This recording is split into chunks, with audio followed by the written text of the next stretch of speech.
जिला कांग्रेस कमेटी की बहुत महत्वपूर्ण पत्रकार वार्ता में आज ग्रेटर नोएडा प्रेस क्लब में उपस्थित आप सभी पत्रकार साथियों का बहुत बहुत अभिनंदन है, बहुत बहुत स्वागत है। और यहाँ आपने हमें स्थान दिया पत्रकार वार्ता के लिए, आपका बहुत बहुत साधुवाद और धन्यवाद। हमारे साथ में हमारे जिले के चारों उपाध्यक्ष आदरणीय मुकेश शर्मा जी, निशा शर्मा जी, नीरज लोहिया जी, रिजवान चौधरी जी, हमारे फ्रंटल के ओबीसी के जिले के चेयरमैन अरुण भाटी जी, महासचिव कपिल भाटी जी और महासचिव आर के प्रथम जी, महासचिव हमारे देवेश जी और एससी मोर्चा के हमारे जिले के चेयरमैन धर्म सिंह जी आपके बीच में है। सुबोध भट्ट जी हमारे कार्यालय प्रभारी यहां उपस्थित हैं। दरअसल उत्तर प्रदेश में 2027 में विधानसभा का चुनाव होने जा रहा है और एक राष्ट्रीय राजनीतिक दल की हैसियत से हम लगातार विगत 5 वर्षों में मैदान में रहे हैं और तमाम जनहित से जुड़े विषय जिनको लेकर के आंदोलन किया जाना चाहिए था, जिनको लेकर के सरकार का ध्यान आकृष्ट कराया जाना चाहिए था, जिन विषयों को लेकर के प्रशासन पर प्रेशर बनाना चाहिए था, दबाव बनाया जाना चाहिए था, हम लगातार उन विषयों को लेकर के एक यूनिट के तौर पर, एक राजनीतिक पार्टी की कार्यकर्ता की हैसियत से, राजनीतिक दल की हैसियत से लगातार जिला गौतम बुद्ध नगर में सक्रिय रहे। और वैचारिक दृष्टि से भी, राजनीतिक दृष्टि से भी और चुनावी दृष्टि से भी हम लगातार इस प्रयास में हैं कि किस प्रकार से हमारी जो खोई हुई ताकत है, हमारी जो खोई हुई जमीन है, उसको हम पुनः प्राप्त करें और इस जिले के लोगों के मन में कांग्रेस पार्टी के प्रति जो एक अटूट विश्वास पूर्व में रहा है, उसको पुनर्जीवित करें और पुनर्स्थापित करें। उसी दिशा में चाहे मजदूरों और किसानों की लड़ाई लड़ने के लिए हमें मनरेगा बचाओ संग्राम करना पड़ा हो, इस जिले के अंदर छात्रों की जो लड़ाई पूरे देश में बड़े मंचों से लड़ी गई, प्रेजेंटेशन के माध्यम से, पत्रकार वार्ता के माध्यम से, मैदान पे उतर करके जिला कलेक्ट्रेट पर घेराव करने के माध्यम से, छात्रों को एकत्रित करके किस प्रकार से कोटा में राहुल गांधी जी ने प्रेजेंटेशन दिया था, उस प्रेजेंटेशन को इस जिले के छात्रों को हमें दिखाना रहा हो, उनको बताना रहा हो, हमने वो सारे काम किए। निरंतर यहाँ किसान आंदोलन चलते रहे हैं और यहाँ के किसान आंदोलनों को, यहाँ के किसानों की लड़ाई को धार देने का काम जिस प्रकार से भट्टा पारसौल में राहुल गांधी जी ने किया था और नया भूमि अधिग्रहण बिल लाकर के जिस प्रकार से उसको असली अमली जामा पहनाया था, वो किसी से छुपा नहीं। और उसी परिपाटी और उसी लीग पर चलते हुए कांग्रेस पार्टी का संगठन लगातार यहाँ जो भी किसान आंदोलन है, जो भी किसानों की समस्याएं हैं, किसानों के साथ मिलकर के और अलग एक राजनीतिक दल की हैसियत से भी हम अपनी आवाज को लगातार प्रशासन तक पहुंचाना हो, चाहे लखनऊ में विधानसभा घेराव की हमारी कांग्रेस की कॉल हो, तो हम वहां तक भी सरकार को घेरने से चूके नहीं हैं और हम पीछे नहीं हटें। जैसा कि मैंने बताया कि 2027 में विधानसभा का चुनाव है। कांग्रेस पार्टी बहुत मजबूती के साथ विगत लगभग 14 महीने से संगठन सृजन अभियान के माध्यम से लगातार अपने संगठन को मजबूत करने का काम कर रही है। जिला Congress committee, block Congress committee, नगर कांग्रेस कमेटी, हमारे बूथ के कार्यकर्ता, हमारे मंडल स्तर पे हमारी जो कमेटियां हैं, नगरों की कमेटियां, हमने उनको चुस्त दुरुस्त कर लिया है। आज हम 2027 के विधानसभा चुनाव के दृष्टिगत एक चुनावी अभियान लेकर के आप पत्रकार साथियों की मदद से लोगों के बीच में जाना चाहते हैं और हम बताना चाहते हैं कि किस प्रकार से विगत वर्षों में कांग्रेस पार्टी ने राष्ट्रीय स्तर पर, प्रदेश स्तर पर और जिला स्तर पर आम आदमी की लड़ाई, आम आदमी के मान सम्मान की लड़ाई, लोकतंत्र और संविधान को बचाने की लड़ाई, मजदूरों, किसानों, कामगारों को बचाने की लड़ाई लड़ने का काम किया है। और आगे कांग्रेस पार्टी किस प्रकार से, जहां तक इस जनपद का सवाल है, किस प्रकार से उस लड़ाई को आगे ले जाना चाहती है, क्या क्या बातें हम आम लोगों के बीच में लेकर के जाना चाहते हैं, उसको लेकर के आज हमारी ये पत्रकार वार्ता है। तो साथियों, आज पत्रकार वार्ता के माध्यम से हम जनपद गौतम बुद्ध नगर में जन संवाद संकल्प यात्रा की घोषणा कर रहे हैं। ये जनसंवाद संकल्प यात्रा पूरे जिले में कोने कोने में जाएगी। हर गांव में, हर नगर में, हर ब्लॉक में, हर वार्ड में, हर सोसाइटी में हम जाएंगे, हमारे कार्यकर्ता जाएंगे और घर घर संपर्क अभियान चला करके हमारा प्रयास रहेगा कि इस जनपद में रहने वाले प्रत्येक परिवार तक हमारा प्रत्यक्ष संवाद स्थापित हो। उसके लिए छोटी बड़ी नुक्कड़ सभाएं हम लोग करेंगे, डोर टू डोर कैंपेन हम लोग करने वाले हैं। और ये जो जनसंवाद संकल्प यात्रा जिसके बारे में मैंने बताया आपको, जिसको हम शुरू कर रहे हैं, ये सिर्फ एक चुनावी जनसंवाद संकल्प यात्रा नहीं है। एक स्थायी संवाद, एक स्थायी भरोसा, एक स्थायी विश्वास कांग्रेस पार्टी के प्रति विगत वर्षों में राहुल गांधी जी ने, प्रियंका गांधी जी ने जिस प्रकार से संसद के माध्यम से और संसद के बाहर भी जो संघर्ष किया है आम लोगों के लिए, बिना जातिगत, बिना लिंग भेद के भेदभाव किए उन्होंने जो संघर्ष शुरू किया है वर्तमान में केंद्र की और उत्तर प्रदेश की राज्य सरकार के खिलाफ, उस संघर्ष को तार्किक तरीके से हम लोगों के बीच में लेकर के जाने वाले हैं। और हम जनहित से जुड़े प्रत्येक मुद्दे पर अपनी राय लोगों के बीच में रखेंगे और प्रयास करेंगे कि हम इस जनपद में निवास करने वाले उस प्रत्येक मतदाता को ये विश्वास और ये भरोसा दिला पाने में कामयाब रहें कि हमने विगत में तमाम पार्टियों का शासन, चाहे क्षेत्रीय दल हो, चाहे 2 बार से अभी भारतीय जनता पार्टी की सरकार उत्तर प्रदेश में है और हमारे जिले में लगातार सांसद और विधायक भारतीय जनता पार्टी के ही हैं, तो हम ये भरोसा और ये विश्वास दिलाने के लिए लोगों के बीच में जाने वाले हैं जनसंवाद संकल्प यात्रा के माध्यम से कि जो कथनी और करनी में बाकी जो राजनीतिक दल हैं, बाकी जो जनप्रतिनिधि हैं, बाकी जो आडंबर की राजनीति करने वाले राजनेता इस जिले में निवास करते हैं, उनमें और हम में जमीन आसमान का फर्क है। कांग्रेस पार्टी के कार्यकर्ताओं में, कांग्रेस पार्टी के नेताओं में कथनी और करनी में कोई फर्क नहीं है। तो एक वृहद कैंपेन लेकर के हम लोगों के बीच में जाएंगे। उसमें कुछ विशेष मुख्य बातें हैं जिनको मैं आपके सामने बताना भी चाहता हूं। वो विशेष बातें ये हैं कि इस जनसंकल्प यात्रा के माध्यम से किसानों से संबंधित जो समस्याएं, अक्सर यहां आंदोलन, धरना, प्रदर्शन हम देख रहे हैं, लगातार 2-4 हो रहे हैं और हम स्वयं भी किसान परिवार से आते हैं, कि आबादियों के निस्तारण की बात हो, 10% की बात हो, उनके तमाम और ऐसे विषय हैं जो किसानों के भविष्य से जुड़े हुए हैं, उनको एड्रेस करने का और उनको पूरा करने का संकल्प कांग्रेस पार्टी के कार्यकर्ता इस जनसंवाद संकल्प यात्रा के माध्यम से लेने वाले हैं। साथ ही साथ हमारे यहां बहुत दुर्भाग्य की बात है कि पूरे प्रदेश में शायद कहीं ऐसा नहीं है कि हमारे यहां जो लोकल रिप्रेजेंटेशन का स्थानीय निकाय का जो हमारा रिप्रेजेंटेशन है, जो चुनाव है, उससे हमें मरहूम किया गया है भारतीय जनता पार्टी की सरकार के द्वारा, तो उसके ऊपर हम लोग एक्शन लेंगे और स्थायी निकाय की जो व्यवस्था है, म्युनिसिपल कॉर्पोरेशन के माध्यम से हो, नगर पालिका नगर निगम के माध्यम से हो, उसको हम बहाल कराने का संकल्प इस जनसंवाद संकल्प यात्रा के माध्यम से लेने वाले हैं।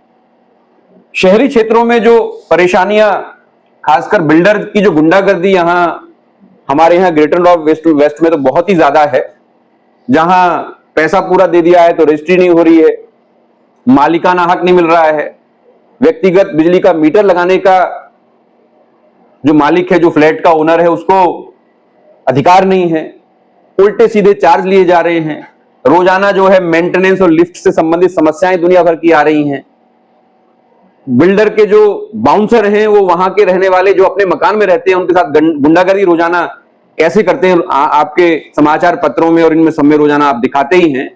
तो उसको दूर करने का एक सूत्रीय एजेंडा हमारा है और उसको हम ठीक करके ही मानेंगे। इस तरह की गुंडागर्दी हम लोग, चाहे यहाँ के स्थानीय किसान हो, चाहे यहाँ रहने वाले जो बाहर से लोग रह करके रहने आए हैं अपना मकान लेकर के, हम ये बर्दाश्त करने वाले नहीं। यहां तमाम ऐसे परिवार हैं जो यहाँ के किसानों के यहाँ मजदूरी करके अपने परिवार का भरण पोषण करते थे और आज वो बेरोजगार हो गए हैं, रिक्शा चलाने लायक भी नहीं बचे हैं वो। आजकल रिक्शा भी 3 लाख रुपए का आता है, बैटरी रिक्शा हो गया, उनको पैर से चलाने वाला रिक्शा भी उपलब्ध नहीं है इस शहर के अंदर। उनके बच्चे शिक्षा से महरूम हैं, तो उनके लिए तमाम लोगों ने बहुत वायदे किए, तमाम किसान संगठनों ने भी बहुत वायदे किए हैं, लेकिन अनफॉर्चुनेटली इस लोकतांत्रिक सरकार में जो भूमिहीन लोग हैं, जो मजदूर लोग हैं, जो इस क्षेत्र के किसानों की जमीनों पर आश्रित थे, उनके बारे में किसी ने सोचा नहीं है। तो उनके लिए कोई परमानेंट सॉल्यूशन हम लोग खोज पाए, उनके निवास की व्यवस्था, उनके रोजगार की व्यवस्था, इसका संकल्प भी जनसंवाद संकल्प यात्रा के माध्यम से हम लेने वाले हैं। साथ ही साथ पूरा ग्रेटर नोएडा वेस्ट, पूरा नोएडा एक्सटेंशन यहां के बिल्डरों ने और पूर्व की सरकारों ने मिलकर के मेट्रो की कनेक्टिविटी के नाम पर बेच डाला। मेट्रो आ रही है, मेट्रो आ रही है, सब बिक गया, सब ऑक्यूपाइड हो गया, बिल्डर भी दिवालिया होकर के यहां से भाग गए, लेकिन मेट्रो आज तक नहीं आई। मेट्रो का सपना दिखा करके उन्होंने फ्लैट तो बेच दिए, लेकिन आज पब्लिक ट्रांसपोर्ट की कोई व्यवस्था नहीं है। हमने अब से 3 महीने पहले भी एक प्रेस कॉन्फ्रेंस यहां की थी, मुद्दा उठाया था। कुछ इलेक्ट्रिक बसें भी हमें नजर आई थी 2-4 दिन, अब वो बसें भी हमें नजर, विशेषकर नोएडा एक्सटेंशन में हमें कहीं नजर नहीं आ रही हैं। तो मेट्रो कनेक्टिविटी की बात हो, लोकल ट्रांसपोर्ट की बात हो, इसको पूरा कराने का अक्षरशः संकल्प जनसंवाद यात्रा के माध्यम से हम लोग लेने वाले हैं। डूब क्षेत्र की कॉलोनियों की बात और डूब क्षेत्र के मकानों की बात अगर मैं नहीं करूंगा तो हमारी जो पत्रकार वार्ता है और जनसंवाद जो संकल्प यात्रा है अधूरी रह जाएगी। उत्तर प्रदेश सरकार लगातार यहां पे राजस्व प्राप्त कर रही है, और अभी अखबार में, दैनिक जागरण में शायद वो खबर छपी थी, जिसमें कंपैरिजन दिया था कि भाई विगत वर्षों से ज्यादा इस वर्ष में अभी तक डूब क्षेत्र में रजिस्ट्रियां हुई, और जो यहां निबंधक हैं जो रजिस्ट्री का काम देखते हैं, उनका स्टेटमेंट भी था कि कोई रोक नहीं है और पहले से ज्यादा रजिस्ट्रियां, पहले से ज्यादा राजस्व प्राप्त हो रहा है। तो राजस्व तो राज्य सरकार ले लेगी, दोहन जो वहां प्लॉट खरीदने वाले लोग हैं राज्य सरकार उनका कर रही है, उनको लेजिटिमेट कर रही है, उनको लीगलाइज कर रही है। लेकिन अगर बिजली का कनेक्शन मांगने जाएंगे तो एनपीसीएल और ग्रेटर नोएडा प्राधिकरण कहेगा कि जी ये तो जो है अनाधिकृत है, ये तो अवैध है, यहां तो पक्का निर्माण नहीं कर सकते हैं। तो भाई पहले तो सरकार ही एकमत हो जाए कि अवैध है कि अवैध नहीं है। और अगर राजस्व सरकार ले रही है, स्टाम्प सरकार ले रही है, तो मैं समझता हूं भारतीय संविधान के अनुसार प्रत्येक निर्माण वैध की श्रेणी में आता है। बाढ़ से बचाव का काम करना हो, उनको दूसरी तकलीफ से दूर करना हो, वो स्थानीय प्रशासन का काम है। अगर आप उनसे स्टाम्प ले रहे हो, उनसे राजस्व ले रहे हो, तो सुविधा देने की जिम्मेदारी आपकी है। तो हम संकल्प लेने वाले हैं जनसंवाद संकल्प यात्रा के माध्यम से कि जो भी डूब क्षेत्र में कॉलोनी बनी है, जो भी मकान बने हैं, उनको लीगलाइज और रेगुलाइज हम करेंगे, और उनको बिजली की समस्या है, उनको और बुनियादी सीवर की, नाली की जो भी समस्याएं हैं, हम संघर्षरत हैं, हम उनसे मिलते रहे, मिलते जुलते रहते हैं। हम उस बात को पूरा कराने का संकल्प लेंगे और उसको ठीक करा करके ही हम लोग मानेंगे। इसके अलावा यहां के शिक्षण संस्थानों और उद्योगों की बात मैं जरूर करना चाहता हूं। खासकर यहां जो स्थानीय किसान हैं, बहुत से किसानों के खेतों में स्कूल बन गए हैं, अस्पताल बन गए हैं, उद्योग लग गए हैं, लेकिन उनको न नौकरी की व्यवस्था है, न उनके बच्चों को कम दाम पर, है ना, कंसेशन रेट पर उनके बच्चों के दाखिले की और फीस की भी सुविधा नहीं है। तो यह भी एक बहुत बड़ा विषय है। जिन किसानों ने यहां जमीनें दी हैं, जिन किसानों ने यहां संघर्ष किया है, और उन्हीं किसानों के बच्चे अगर यहां बड़े बड़े स्कूलों में नहीं पढ़ेंगे जस्ट बिकॉज ऑफ की फीस जो है 20,000 रुपया प्रति महीना है, 15,000 प्रति महीना है, तो ये सरासर अन्याय यहां के किसानों के बच्चों के साथ होगा। तो मैं समझता हूं कि रोजगार और स्थानीय किसानों के बच्चों को यहां पे स्कूलों में आरक्षण मिले, ये हमारी मुख्य मांगे रहने वाली हैं। ये हमने मोटा मोटा एक संकल्प पत्र अपना तैयार किया है, और जैसे जैसे लोगों के बीच में हम लोग जाएंगे, आप पत्रकार साथियों के माध्यम से मैं कहना चाहता हूं कि कुछ और बातें मैदान से निकल करके आएंगी, उनको हम अपने संकल्प पत्र में जोड़ेंगे, जनता के बीच में उनको पूरा कराने का संकल्प लेंगे। और उत्तर प्रदेश में कांग्रेस सत्ता में आए, हमारे जनप्रतिनिधि यहां गौतम बुद्ध नगर में निर्वाचित हो, तो हम ये संकल्पों को पूरा कराने की दिशा में अग्रसर होंगे और इनको पूरा करा करके हम लोग मानेंगे। कांग्रेस पार्टी के कार्यकर्ता, कांग्रेस पार्टी के नेता जो कहते हैं उससे कभी पीछे हटते नहीं है। हमने पहले भी जनसंवाद यात्रा की है, हमने पहले भी गंगाजल संकल्प यात्रा की है, हमने पहले भी मनरेगा बचाओ संघर्ष यात्रा की है, हमने तमाम जन जागरण अभियान किए हैं, और हमने जो पत्रकार साथियों के माध्यम से कहा है, जनता के बीच में जाकर के कहा है, हम उससे पीछे हटे नहीं हैं। और हमने ये ब्रोशर हम आपको जरूर देंगे।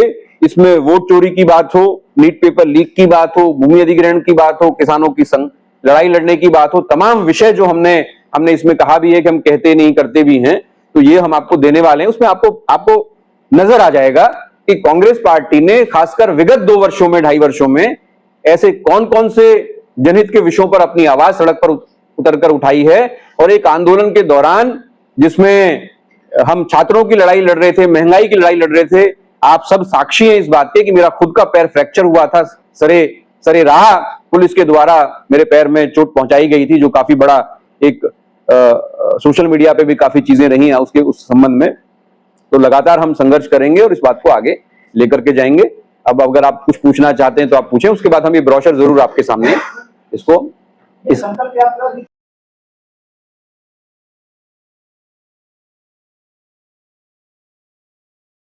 दरअसल हमने जिला स्तर पर एक सेल्फ कैंपेन हमने डिजाइन किया है, क्योंकि प्रदेश स्तर से तमाम कार्यक्रम समय समय पर आते रहते हैं और हम उनको लगातार करते हैं और आपको उसकी जानकारी हम देते ही हैं। कहां से कहां तक रहेगी? ये पूरे हमारी दादरी विधानसभा, नोएडा विधानसभा और हमारा जेवर विधानसभा, तीनों विधानसभाओं में हमारी यात्रा रहेगी। इसकी शुरुआत हम दादरी विधानसभा से कर रहे हैं। 15 अगस्त से हम इसको जेवर विधानसभा में शुरू करने वाले हैं और 20 अगस्त के बाद हम इसको नोएडा विधानसभा में चरणबद्ध तरीके से हम लोग करेंगे, लेकिन इसकी शुरुआत हम स्पेसिफिकली दादरी विधानसभा में करने वाले हैं। और इसके लिए हमने विधानसभा को अलग अलग सेक्टर्स में, जोन्स में डिवाइड किया है और उसके हिसाब से हमारे कार्यकर्ताओं की जिम्मेदारी लगी है। हम लोग अपने झंडे, अपने बैनर, अपने पोस्टर के साथ लोगों के बीच में जाएंगे। जो कार्यक्रम हमारे होंगे वो पूर्व निर्धारित होंगे, पहले से ही कार्यक्रम हमारे तय होंगे। नुक्कड़ मीटिंगें होंगी, डोर टू डोर कैंपेन्स होंगे, जन जागरण कैंपेन्स होंगे। तो रोजाना हमारा ये कार्यक्रम चलेगा और हम इसका जो सूचना है रोजाना, आज कहां हमने किया और कल हम कहां जाने वाले हैं, उसकी सूचना भी समय समय पर हम आप साथियों को देते रहेंगे, आपसे साझा करते रहेंगे। हाँ, बेसिकली क्या है कि हम चाहते हैं कि हम पूरी ताकत के साथ जहां भी शुरू करें तो पूरी ताकत के साथ करें। तो अभी हम दादरी विधानसभा में करने वाले हैं। 6 तारीख से हमारा ये शुरू होगा। जो फ्लोर पे हम लेके जाएंगे 6 तारीख से हम लेके जाएंगे। तो हमारा प्लान ये है कि 10 दिन हम लगातार दादरी विधानसभा में करें, फिर 10 दिन लगातार हम जेवर विधानसभा में करें, फिर 10 दिन लगातार हम नोएडा में करें, फिर 10 दिन हम फिर दादरी में आ जाएं। तो कमोबेश हम लोग अगले 3 महीने में, हमारा 3 महीने का कैंपेन है ये, तो 3 महीने में कमोबेश हम शहरी और जो ग्रामीण इलाके हैं तीनों विधानसभाओं के मोटा मोटी 80-90% तक हम लोग उसको छू लेंगे। और बाकी जो कार्यक्रम, बाकी जो इलाका बचेगा उसमें भी हम पहुंचने का कोशिश, क्योंकि बीच बीच में कुछ पॉलिटिकल कैंपेन्स भी, कुछ कार्यक्रम भी आते हैं, वो भी हमें करने पड़ते हैं एक संगठन के तौर पर।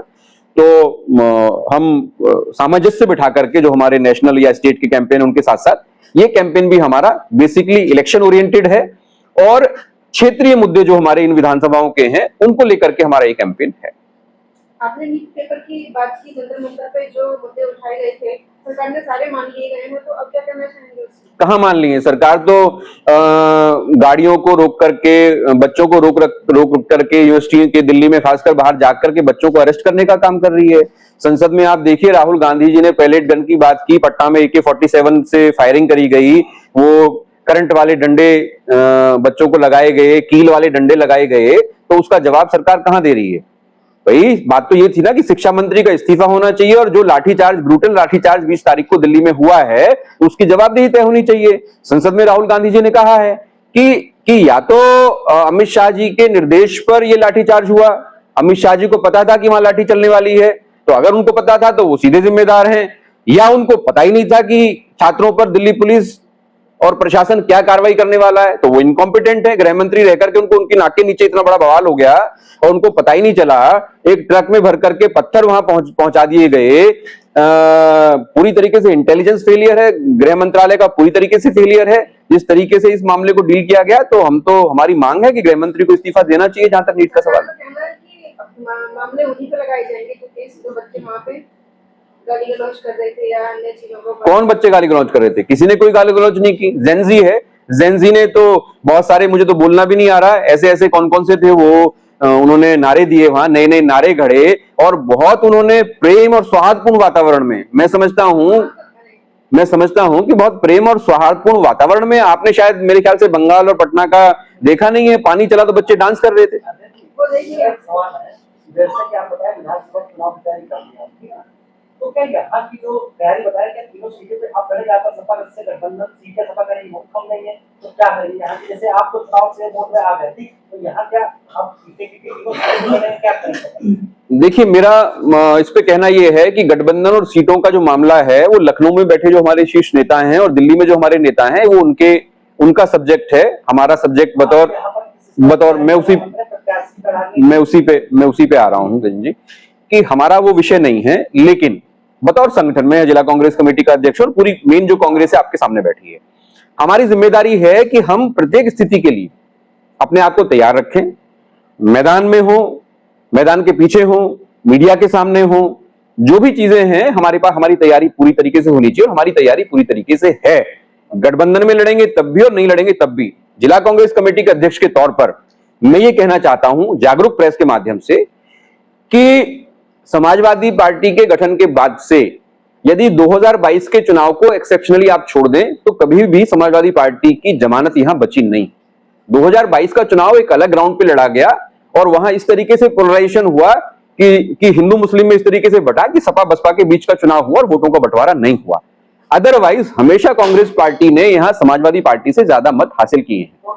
तो मेरा कहना यह है बतौर जिला कांग्रेस कमेटी के अध्यक्ष कि बहुत सहृदयता पूर्वक इन तीनों सीटों पर विचार करना चाहिए हमारे गठबंधन के जो नीति निर्धारक हैं, और हमारी मांग है कि यहां की तीनों सीटों पर कांग्रेस पार्टी को लड़ने का मौका मिलना चाहिए और कांग्रेस पार्टी है बहुत मजबूती से चुनाव, यदि समाजवादी पार्टी के साथ हमारा गठबंधन होता है तो समाजवादी पार्टी के साथियों के मदद से, उनके सहयोग से कांग्रेस पार्टी यह बहुत अच्छे नतीजे ला सकती है। दादरी विधानसभा की गौतम बुद्ध नगर में जैसे अटैक हुआ, सपा से आपका अटैक हुआ, तो दादरी विधानसभा पर दावेदारी किया कांग्रेस नहीं, ज्यादा की बात नहीं है। 2017 में हमारा गठबंधन हुआ था तो इस जिले के अंदर दादरी विधानसभा जो थी वो कांग्रेस पार्टी के पास थी। तो मैंने कहीं सुना था, हालांकि मैं ऑथेंटिकेट नहीं कर रहा इस बात को, लेकिन बताया गया था कि 2017 के हिसाब से होगा तो दादरी विधानसभा हमारे पास थी। लेकिन मैं आज दादरी विधानसभा के प्रत्याशी के तौर पर या संभावित प्रत्याशी के तौर पर थोड़ी बात कर रहा हूं, मैं जिला कांग्रेस कमेटी के अध्यक्ष के तौर पर बात कर रहा हूं। तीनों विधानसभाएं मेरी हैं, तीनों विधानसभाएं हमारी हैं, तीनों विधानसभाएं कांग्रेस की हैं। तो बाकी तो जो निर्देश प्राप्त होगा उसके हिसाब से हम चलेंगे, लेकिन हमारा दावा है, हमारी तैयारी है, हमारी मजबूती है। एक बात और, हमारे प्रभारी जी जो हैं राजेंद्रपाल गौतम जी, उनको कई बार कटाक्ष करके कुछ लोग कहते हैं कि संगठन नहीं है, आपकी तैयारी नहीं है। तो मैं समझता हूं कि मुझसे ज्यादा आज की तारीख में गौतम बुद्ध नगर में आप जागरूक प्रेस के साथ ही जानते हैं कि कांग्रेस पार्टी के पास यहां संगठन है या नहीं है। अगर कांग्रेस पार्टी के पास संगठन है तभी हम ये संघर्ष जी पा रहे हैं, तभी ये संघर्ष जो इधर लिखा हुआ है हम लड़ पा रहे हैं पिछले लगभग 2.5 साल में। तो हमारे पास संघर्ष करने का मादा भी है, हमारे पास संगठन भी है और बड़ी लड़ाई के लिए हमारी पूरी तैयारी भी। जिला प्रेस पर छोड़ा जाए तो फिर दादरी साहब की दावेदारी है? भाई, मैं राजनीतिक कार्यकर्ता हूं, पूर्व प्रत्याशी रहा हूं, क्यों नहीं दावेदारी है। बिल्कुल मैं चुनाव लड़ना चाहता हूं, मेरी मंशा है और मैं चुनाव जीतने के लिए लड़ना चाहता हूं। पिछले 17 साल से मैं लगातार दादरी विधानसभा क्षेत्र की अगर बात हो तो मैं सक्रिय हूं, लेकिन अंतिम निर्णय हमारे पार्टी के शीर्ष नेतृत्व का है। मुझे चुनाव लड़ने का मौका मिलेगा, मैं चुनाव लड़ूंगा, जीत करके विधानसभा पहुंचूंगा। और यदि पार्टी किसी और व्यक्ति को चुनाव लड़ाने का काम दादरी विधानसभा से करती है तो मैं बिल्कुल प्रेम पूर्वक अपने साथी को चुनाव लड़ाऊंगा और ताकत के साथ चुनाव लड़ाऊंगा। इसको रिवील कर लेते हैं एक बार ना, ये आपको भी दे देते हैं। हर खबर पाइए सीधा अपने मोबाइल पर।